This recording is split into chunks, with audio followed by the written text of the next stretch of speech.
اعوذ باللہ من الشیطان الرجیم، بسم اللہ الرحمن الرحیم۔ السلام علیکم ورحمۃ اللہ وبرکاتہ۔ آئیے جانتے ہیں کہ سنت ابراہیمی کیا ہے اور اللہ رب العالمین نے ہمیں اس کی پیروی کا کیوں حکم دیا۔ صحابہ کرام رضوان اللہ علیہم اجمعین نے آپ صلی اللہ علیہ وسلم سے پوچھا، یا رسول اللہ یہ قربانیاں ہم کیوں کرتے ہیں؟ آپ نے نہیں فرمایا کہ بہت بڑی عبادت ہے، بلکہ فرمایا سنتی ابیکم ابراہیم، یہ تمہارے باپ ابراہیم کی سنت ہے۔ اب ہمارے لیے سوچنے اور غور کرنے کا مقام ہے کہ کیا ایک گائے، بکرے، دمبے یا اونٹ کو قربان کر دینے سے سنت ابراہیم کے تقاضے پورے ہو جاتے ہیں؟ نہیں، ہرگز نہیں۔ تقاضا تو ہم سے ہے، قل ان صلاتی و نسکی و محیای و مماتی للہ رب العالمین، یعنی بے شک میری نماز اور میری قربانی، میرا جینا اور میرا مرنا اللہ کی خاطر ہے جو سارے جہانوں کا رب ہے۔ اللہ کو تمہاری قربانیوں کا نہ تو خون پہنچتا ہے اور نہ ہی گوشت، اللہ کو تو بس تمہارا تقویٰ پہنچتا ہے۔ قربانی در حقیقت اپنے رب سے ہر درجہ محبت کا نام ہے، اپنے رب سے وفا کا نام ہے، بالکل ویسی ہی محبت اور وفا جو اللہ کے خلیل ابراہیم علیہ السلام نے اپنے رب سے کی، کیونکہ جب اور جس وقت ابراہیم کے رب نے ان سے کہا اسلم، یعنی میرا فرما بردار ہو جا، تو ابراہیم کی جانب سے فوری جواب آیا اسلمت لرب العالمین، یعنی میں اپنے رب کا فرما بردار ہو گیا۔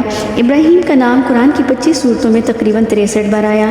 حضرت ابراہیم کے 2 بیٹے اسماعیل علیہ السلام اور اسحاق علیہ السلام دونوں کو اللہ نے نبوت سے نوازا، اور حضرت اسحاق کی نسل میں تقریباً 4000 نبی آئے، جبکہ اسماعیل علیہ السلام جن کے لیے ابراہیم علیہ السلام نے دعا کی تھی ربی حبلی من الصالحین، ان کی نسل سے ایک ہی نبی آیا، اور ایسا نبی آیا جو امام الانبیاء کہلایا اور جس پر اللہ نے دین کی تکمیل اور نبوت کو تمام کر دیا۔ ہمارے نبی صلی اللہ علیہ وسلم فرمایا کرتے تھے کہ میں اپنے دادا ابراہیم کی دعا کا جواب ہوں۔ اللہ نے قرآن میں ابراہیم کی جگہ جگہ تعریف فرمائی اور فرمایا ان ابراہیم کان امتن قانتا للہ حنیفا ولم یکن من المشرکین، بے شک ابراہیم ایک امت تھے، ایک جماعت تھے، معلم خیر تھے، اللہ کے متی اور فرمانبردار تھے، اطاعت گزار تھے، مسلم حنیف یعنی یکسو تھے، ہر طرف سے کٹ کر اللہ کی طرف جھکنے والے تھے، اور وہ مشرکین میں سے کبھی نہ تھے۔ آج یہود و نصارہ اپنے آپ کو ابراہیم سے منسوب کرتے ہیں، مگر اللہ نے فرمایا وما کان من المشرکین، ابراہیم مشرکوں میں سے نہ تھے۔ ابراہیم نے اپنے رب کی طرف یکسو ہو کر اس سے ایسی وفا نبھائی کہ ساری زندگی کسی بھی محبت کو اللہ کی محبت پر غالب نہ آنے دیا۔ جو محبت اللہ کے راستے میں حائل ہوئی اسے اللہ کے لیے قربان کر ڈالا، بت پرست گھرانے کو چھوڑا، ماں باپ بہن بھائیوں سے ناتا توڑا، پتھر کے بتوں کو توڑا، آتش نمرود میں بے خوف و خطر کود پڑے، بستی چھوڑ دی، ملک چھوڑ دیا، کہا جس بستی کے لوگ شرک کرتے ہیں وہ بستی مجھے محبوب نہیں، جس زمین پر یہ سر اللہ کے آگے جھک نہیں سکتا وہ زمین کا ٹکڑا مجھے منظور نہیں۔ وطن اور بستی کی محبت کو اللہ کی محبت پر قربان کر دیا، ساری زندگی اولاد سے محروم گزاری، بڑھاپے میں اللہ سے دعا کی ربی حب لی من الصالحین، اے رب مجھے صالح بیٹا عطا فرما۔ اللہ نے دعاؤں اور التجاؤں کے بعد ابراہیم کو خوشخبری سنائی، فبشرناہ بغلام حلیم، پس ہم نے بشارت دی ابراہیم کو ایک بردبار صالح بیٹے کی۔ اللہ نے اتنی دعاؤں کے بعد 86 سال کی عمر میں ابراہیم کو بیٹا عطا کیا، مگر ساتھ ہی پھر ابراہیم علیہ السلام کو آزما لیا کہ کہیں بیٹی کی محبت اللہ کی محبت پر غالب تو نہیں آ گئی۔ اللہ نے حکم دیا کہ اس دودھ پیتے اسماعیل اور اس کی ماں ہاجرہ کو وادی غیر ذی زرع میں چھوڑ آؤ۔ ابراہیم نے نہ پوچھا اللہ سے کہ کیوں اللہ اور کب تک، اور جا کر چھوڑ آئے اپنے بیوی بچے کو ایسی جگہ جہاں نہ کوئی کھیتی تھی، نہ کوئی شجر حجر، نہ پیاس بجھانے کو کنواں، بس تھے تو چاروں طرف سیاہ پہاڑ، نہ چرند نہ پرند نہ جانور اور نہ ہی کوئی انسان۔ ہاجرہ نے پوچھا ابراہیم ہمیں یہاں کیوں چھوڑ کر جا رہے ہو؟ اور پھر خود سے ہی کہا کیا یہ اللہ کا حکم ہے؟ ابراہیم نے کہا ہاں۔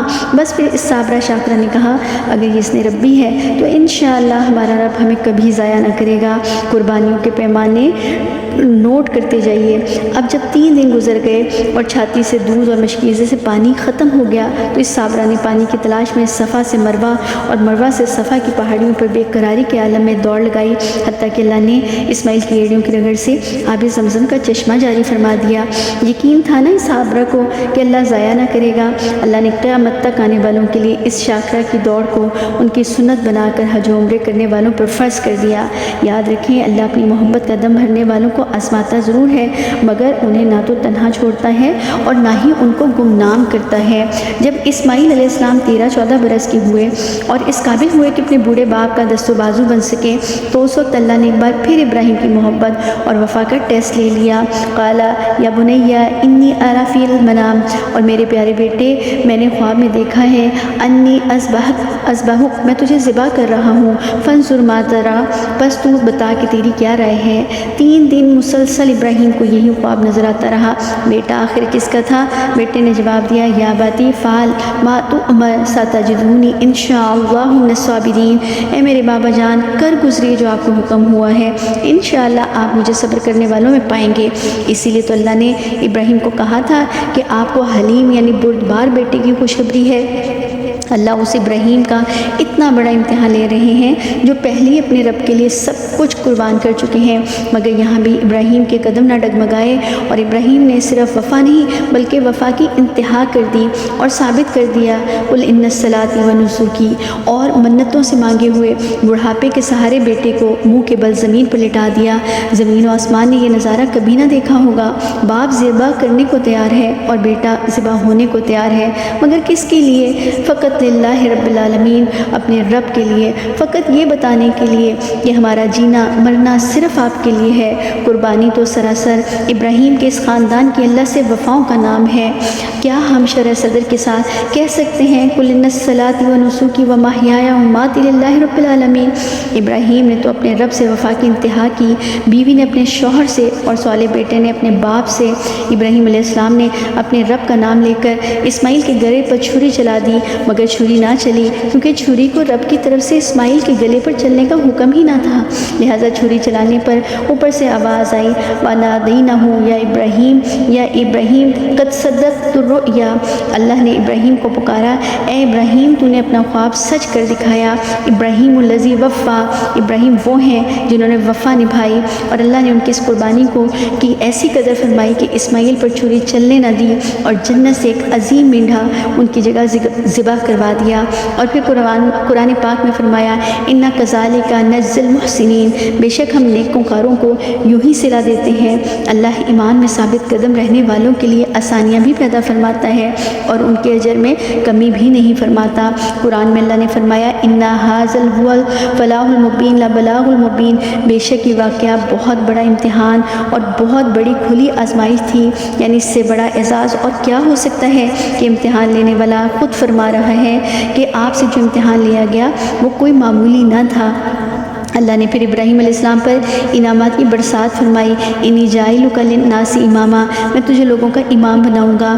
اللہ نے ان باپ بیٹوں سے اپنے گھر کو تعمیر کروایا، ان کے ذریعے اپنے گھر کو آباد کروایا، ان کے نقشے کا پاک مسلح بنایا اس سرزمین کے لیے اور اس بیت اللہ کے لیے۔ اللہ نے ان کی دعائیں قبول فرمائی، نبی آخر الزمان کے لیے مانگی ہوئی دعا کو قبول فرمایا، قیامت تک آنے والے لوگوں کے لیے سنت ابراہیمی کی پیروی لازم فرما دی اور سلام علی ابراہیم کو بھی لازم کر دیا، ان پر ان کی آل پر رحمت اور برکت کی دعاؤں کو نماز کا حصہ بنا دیا۔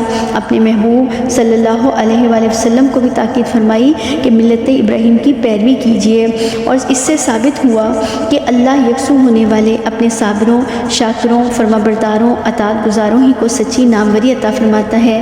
لہٰذا قربانی محض جانوں کے گلوں پر چھری پھیرنے کا نام نہیں، بلکہ قربانی اپنی خواہشات پر، اپنی نافرمانیوں پر، اپنی اناؤں پر، اپنی بدنیتیوں پر، اپنی بدعہدیوں پر، حرام پر، ناجائز کاموں پر، ریاکاریوں پر، منافقت پر، جھوٹ اور کینے پر، اور ہر اس محبت پر چھری پھیرنے کا نام ہے جو اللہ اور اس کے رسول کی اطاعت و فرما برداری میں حائل ہو۔ جیسے ابراہیم نے ہر چیز کی محبت کو رب العالمین کی محبت پر قربان کر دیا اور اللہ نے ان کی وفا کی داستان کو ہمیشہ کے لیے امر کر دیا، آج الحمدللہ ہمیں اپنے اسماعیلوں پر چھری چلانے کا حکم نہیں، بس انہیں رب شناس بنانے کا حکم ہے۔ وآخر دعوانا ان الحمدللہ رب العالمین، آمین۔